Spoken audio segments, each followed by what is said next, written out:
Hello everyone, good morning. Welcome back to my channel JN Belex Vlog. मा खबर लोगोफोर नोंथांमोना माबोरै दं आसा खालामो बयबो मोजां दं आंबो मोजां दं इसोरनि अननायाव दुगैखां लोबखां फ्रेस जानानै भिडिअ लाबोबाय आरोना ओमफ्राय खानाय सिदों नालाय खर' खाथबलायबाय आरो आंना मा होनो अखा हादों नालाय मोनानिफ्राय अखा हाबाय दं आरोना दा एसे नागारबाय आरोना ओमफ्राय खानाय सिनाय खर' खाथबबाय आरोना फुङाव बिराद खामानि आरोना दासो समाय मोन्दों आरो एकदम दाथ' 10:30 जाबाय खोमा एकदम मोसौ खानाय गाइखेर सेरनाय बोरमानो आदार होनाय एकदम खामानिया जोबनो थाङा आरोना ओमफ्राय दासो फोजोबस्रांनानै भिडिअ लाबोबाय आरोना न'आव रावबो गैया नालाय गासिबो खामानिखौ आं हारसिं मावनांगौ जाबाय आरोना बिखुनजो ओमफ्राय बिजावजालि मोना गासिबो बेरायनो थांजोबदों आरोना बिसोर दंबा बयबो बे मोनसे आं मोनसे बे मोनसे मावनानै थाब जोबो आरोना खामानिया ओमफ्राय दा जोबस्रांजोब्बाय आरोना जेने थेने सिथ्ला सिबनाय मा सिबनायनो ओमफ्राय बेखौनो लाबोबाय आरोना नोंथांमोनजों शेयार खालामनो होननानै संनाय खावनायजों लोगोसे मा मा देखायलांनो हायो देखायलांसैलाय आरोना ओमफ्राय जाय नोंथांमोनहा आंनि भिडिअखौ नायनो मोजां मोनो जोबजासिम नायनो होदो ओमफ्राय जाय नोंथांमोनहा चेनेलाव गोदान फैदों अननानै साबस्क्राइब खालामना होदो आरोना थौदो बिदिब्ला सनाफोर नायलांदो जोबजासिम बोथोरा मोजां नङा आरोना एकदम नै अखा हानानै माबायदि जानानै दं आरोना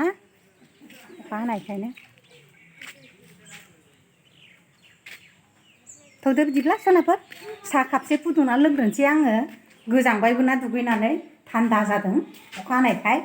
ओमफ्राय गुदुं गुदुं साहा लोंनानै ओमफ्राय ओंखाम संनोसैबो आरोना जि दानायाथ' जानाय नंला दिनैहाय अखा हानायखाय नायलांबाय थादो संनाय खावनायखौनो मा संनाय जायो गाइखेर फुदुंबाय आरोना सनाफोर साहा लोंनो नै गोदौबाय साहाया सनाफोर लोंनानै लाग्रोनोसै आरोना साहा कापसे लोंनानै लाग्रोनोसै आरोना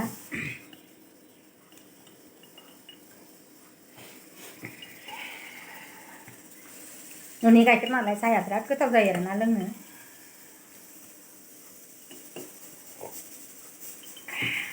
नै सनाफोर आं दिनै मा संनो नागिरदों चिकेन लेग पिस आरोना नै हालदै संख्रि मिलायना लाबायना आङो ओमफ्राय संख्रि हाबनायनिबो हानानै लाबाय आरोना एसे ओमफ्राय पियास हानानै लाबाय नै ओमफ्राय हाइजेंजों सामब्राम गुफुर देनानै लाबाय ओमफ्राय नैबे मस्लाखौ पियास खालामनानै लाबाय आरोना ओमफ्राय नैबे टमेट' उननानै लाबाय आरोना ओमफ्राय आं संलांसै नोंथांमोनहा नायलांबाय थाबानो जाबाय चिकेन लेग पिस रेसिपि साराया दुंबाय नै सनाफोर साराया केराहि गरम হৈ গ'ল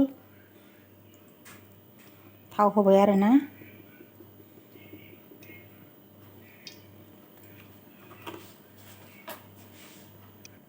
थाव दुंबाय नै सनाफोर ओमफ्राय बेदरखौ फ्राय खालामनानै लाग्रोनोसै आरोना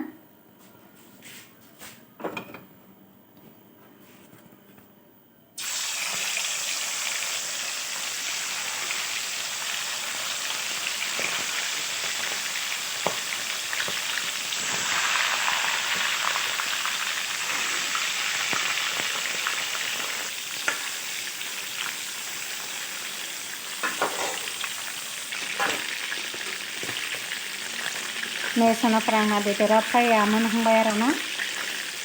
ल' फ्लेम होनानै बेदरखौ मोजां एवनानै लाबाय आरोना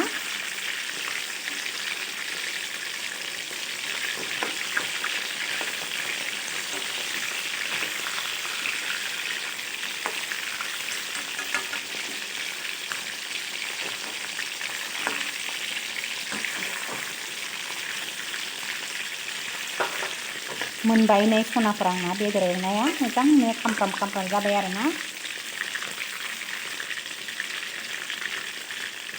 खांसै आरोना आङो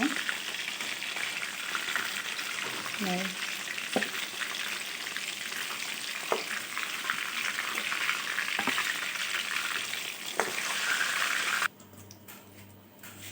तेजपात्ता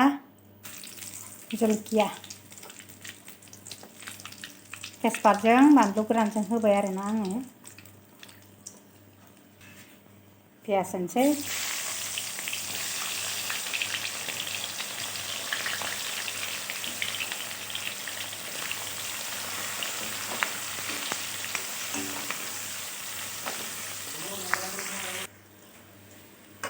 सामब्राम एवनाया जाबाय नै सोनाफोर नै ब्राउन ब्राउन जाबाय आरोना मोजां फोमोनबाय आङो अर गोरलै होनानै ओमफ्राय नै हाइजेंजों सामब्राम गुफुर देनायखौ होनोसै आरोना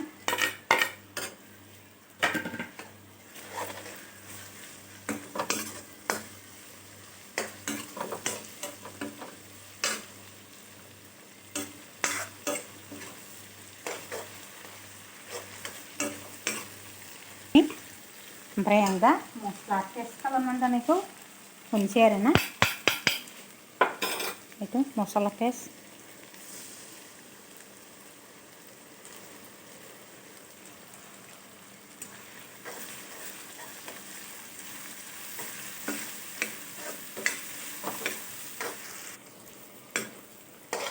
मस्ला एवनाया जाबाय नै सोनाफोर ओमफ्राय आं दा होनसै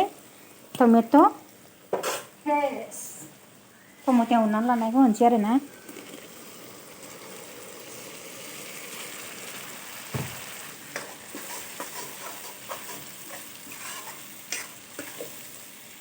मोजां एवनानै लानोसै आरोना बेखौहाय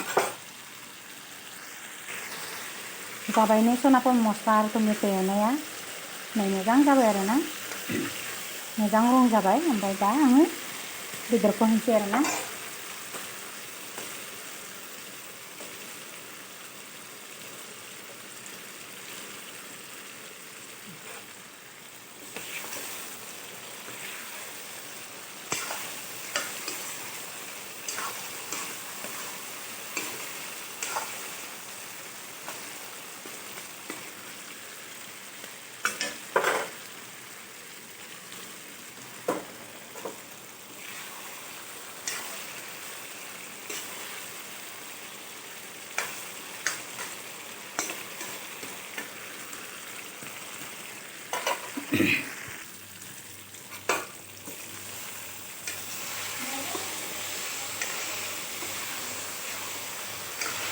जाबाय नै खोनाबाय एवनाया एसे दै होनसै आरोना आङो मोननायनि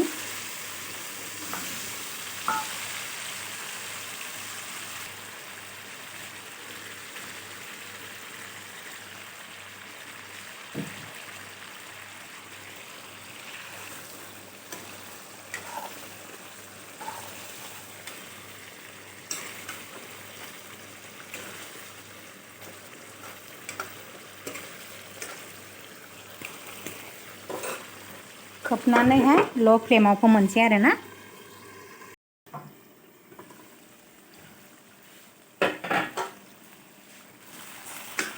मोनबाय नै सोनाफोर बिराद मोजां मोनबाय आरोना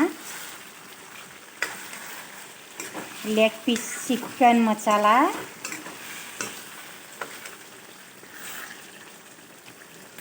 ओमफ्राय नैबो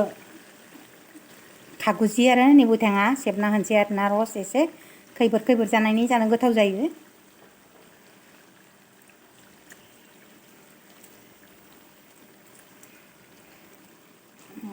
मोनबाय आरोना सोनाफोर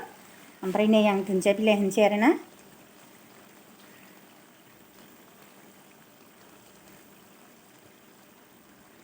धनिया पाता ढालिছোঁ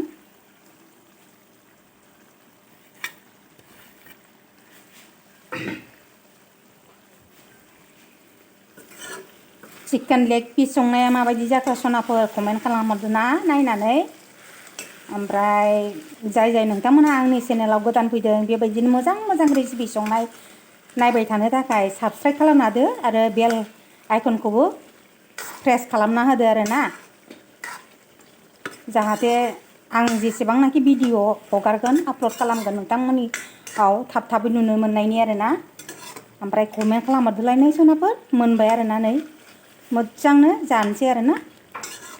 बाय बाय बिदिब्ला भिडिअखौ दोननोसै दे सोनाफोर नेक्स्ट भिडिअजों लोगोसे लोगो मोनसिगोनलाय